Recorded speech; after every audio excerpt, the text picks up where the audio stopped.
I think. I'm not sure.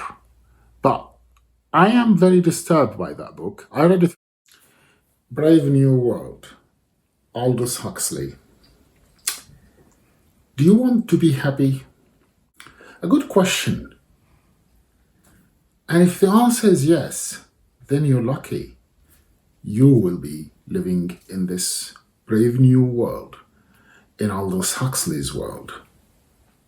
Amazingly, it's described as dystopia. You would think living happily ever after is a utopia. So, how our people are made. The story starts with the grand designer, the big boss, taking the new students into a tour into these labs, hatchery, which is an interesting way to call them, where humans are made in labs. So these humans, from the moment that fertilize the eggs, and they are fertilized in a specific way, in a selective way, you either be an alpha, beta, gamma, delta, or epsilon. And it's interesting that you're destined from the moment of birth to be something. That's what all of us want or think. That's how we are made. We are destined to be something. But in these labs, as Mustafa Mond carries on explaining to the interesting students that they're excited to hear all about this, the alpha are born to rule. So they are accustomed and designed in a specific way. The eggs are fertilized, they go to the childhood in a specific way, raised in a specific way.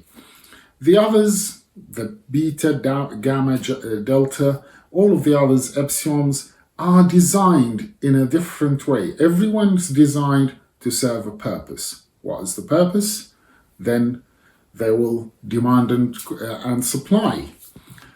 The mines in Brazil need some workers. Okay, good. Let's design, let's produce some people to work there. What sort of people do we need? Epsilons, the lowest class. They're good to do these jobs. We don't want them to be full adults. We want them miniature adults, so small. So during the process of fertilizing the eggs and the egg is moving into the process of becoming a baby, a fetus, they shock it with electricity to multiply a few times. They grow these children to be tiny and small just to do and serve a specific purpose. And we want them to work in mines. So let's make sure they are accustomed to be in the dark, to the noises and all of that. So as they're children, they're raised in these special nurseries and they are been to go to sleep in tiny little holes and in the dark and all of this. So they grow up designed, built for that purpose, which sounds horrible, you think? But they're not bothered because that's what their destiny is. They don't know any better and they are happy. Like everyone else in this society is happy. And if you're not happy, I forgot to mention Soma, the magic tablets. You just take one or two is probably too much. Maybe half of one even. That will send you in a nice dream, sleeps nice, no problem, and all the problems are sorted, and you are happy, and you're reset to do the work. People don't think about these things, are not bothered. Except one of the characters. There are a few characters in the story. There are many characters introduced in the stories, but let's talk about one character. That is Bernard Max. Of course, we talked about Mustafa Mond. He's the big boss, the grand thingy. Mustafa Mond sends Bernard Max into the savages. They kept us, the savages. They kept some colonies just to show off, to do research on us and all of this. because he was interested and he wanted to know a few things. He goes there, and in his journey there, he finds a man that was born to one of the people, let's call them the people and the rest are the savages, who lived there by mistake. That man is referred to throughout the story as the savage. So his mother, Linda, was a woman that fell in love with one of the big heads in the past. They were there in a journey and she was lost. They thought she died and they left her. And it turned out she was pregnant, she gave birth, and that child grew up. So he took the man with him. He's now a man, the savage. He is originally came from this society. Well, his mother was from the society. So the mother came with him, Linda. And they tried to integrate him into the society. They showed him off. He was like a unique case, was interesting. Everybody was excited about him for a start. And gradually that started to wear off. Not the society no longer interested in him. He was no longer interested in this perfect society. He preferred to be miserable. Like, Bernard Max, troubled by the thoughts, by the ideas that he was exposed through in his encounter with the savage, and the savage lived in his flat for a while. And Bernard Max is an alpha, a top alpha, but even the alphas has ranks. So he started to have thoughts and ideas. Is this it? Is this it? Is that all we can get? Is this the best we can get? Which is for his lover and the other people around him was, what's wrong with that? What is it that you're not happy about? And Mustafa Mond had a chat with him and told him something interesting that, people ask this. So we thought a few hundred years ago to do an experiment, and we put 24,000 alphas in Cyprus, and we left them there for a few years. Guess what happened? A few years later, there were only 5,000 left. 19,000 killed. They murdered each others. Yeah, that's what we do, humans. We're good at that.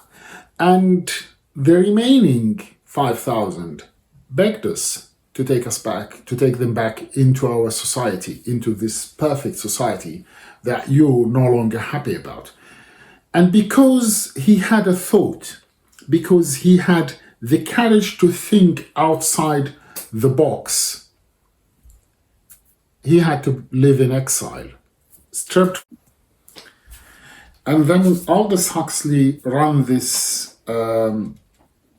experimental play, sort of, in the middle of his novel, where the savage sits down with Mustafa Mond, and they start discussing the options. And Mustafa Mond is an educated man. He knows all the things that the savage had access to when he lived with the savages, like Shakespeare and like the Bible and all of these old things. Did I say that they live in the far future? But it was banned in that society. All these books, whatever bring misery, was banned in society. They only allow things that bring them happiness, things that will bring them joy. And he had a long discussion with the savage because the savage was disturbed by the society. He didn't like it. He enjoyed the flash and the attention and all of that at the beginning, but realized that there is more to life than just being happy. And Mustafa Mond defended that strongly, that no, you're wrong. All these works of art that you're talking about and religion and all of this, that only brought misery. You know, Shakespeare writing, it's all about drama and killing and all of that. Why would anybody want to read that? People just want to be happy. And the savage decided that he no longer wants to be part of that. So he moved out of society. He decided that that's it for me. I'm gonna isolate myself from this society and live on my own. And so he moved to the south of England, where he lived in a tree house sort of thing. And he started whipping himself as feeling of guilt, which is a reference to some cultural and religious practices. And the people, that society, that dystopia, utopia, I'm still in dispute. What a lot of what people called it dystopia. I'm not sure. Anyway, that society found it entertaining to go and put cameras and watch the savage living his life, living in misery, torturing himself, whipping his back, and all of that. And that was a live show with cameras and all of this. And that was entertainment. And that's how the story ended. Thank you very much. Now, the idea is this is a happy society. People refusing, or some people refusing to live in a happy society. They don't want the books, the religions, the free thoughts to be censored. And they were afraid that, or they objected to that idea, but they failed and they were ostracized outside society. Aldous Huxley wrote the book in 1932, where the world was at juncture. And we know what happened. We don't need anybody to tell us. We had the Great Depression at the time, was ravaging through the society. Capitalism was showing that it's failing.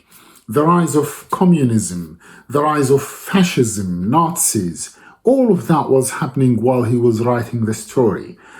And the story or the book became absent from the people's minds for quite some time. And recently it came back to be trendy, to talk about Brave New World. Because again, we find ourselves in the same situation. The crash, the rise of fascism, Trump, the Brexit, Boris Johnson, UKIP, Marine Le Pen in France, people choosing, making wrong choices and all of this. And in a weird way, in a very, very weird way, it resembles Brave New World. And that's the question that people will ask. Do we want happiness? That's what we always get sold on, that we want happiness. Happiness will solve our problems. And most of these, well, capitalism and other ideas and even fascism in different ways, in their both extreme ways, give us that option to be happy, not to worry about things, not to think about things. With simple answers, you will be happy.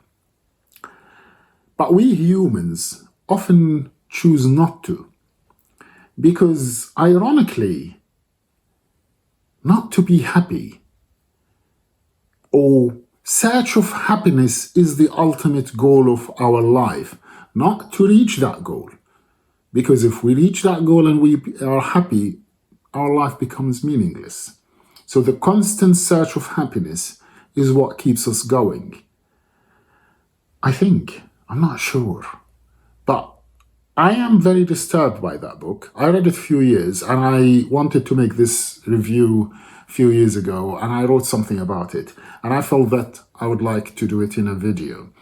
And it's my first attempt. Hopefully you'll like it. And yeah, thank you very much. Good day.